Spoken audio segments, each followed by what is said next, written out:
So, I recently went back to Iowa to visit some friends, and I wanted to take some film to shoot while I was there documenting our reunion.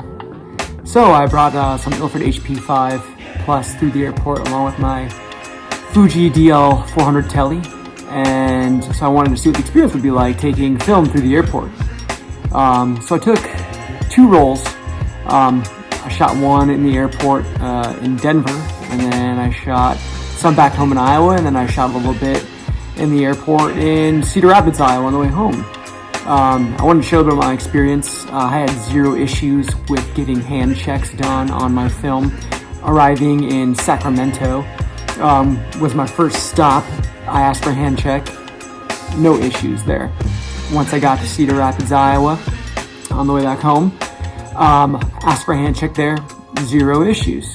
So that's great. That was my first time ever flying with film, and I didn't have any issues with hand checks. Maybe next time I'll even let the film go through the x-ray machine just to see what happens with the results there. But so yeah, I just want to show you some of the results of the Ilford HP5 in case you never shot it, which if you shoot film you probably have.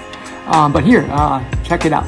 So I just made it to the Denver airport. I'm headed back to Iowa for a few days, and I brought my Fuji DL Tele, sorry, DL 400 Tele. I'm gonna take some pictures in the airport, and then I'm gonna take a bunch more when I get back to Iowa, so stay tuned.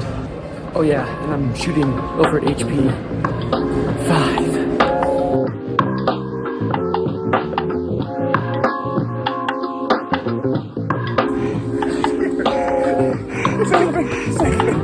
I was going back down again. Yes. So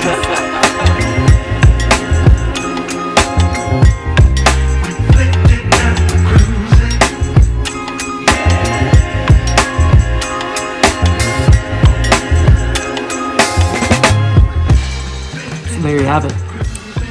Traveling through the airport with film isn't as scary as it seems. Most places, just ask for a hand check and they'll most likely do it for you.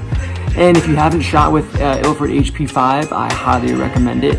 Not only is it affordable, but it's got some really great results, especially if you like that kind of softer look and a little bit of more detail in the shadows. And also the Fuji DL 400 Tele is a great point and shoot camera with both a 35mm and I believe a 70mm lens, so you get a little wide and a little bit of telephoto with one camera.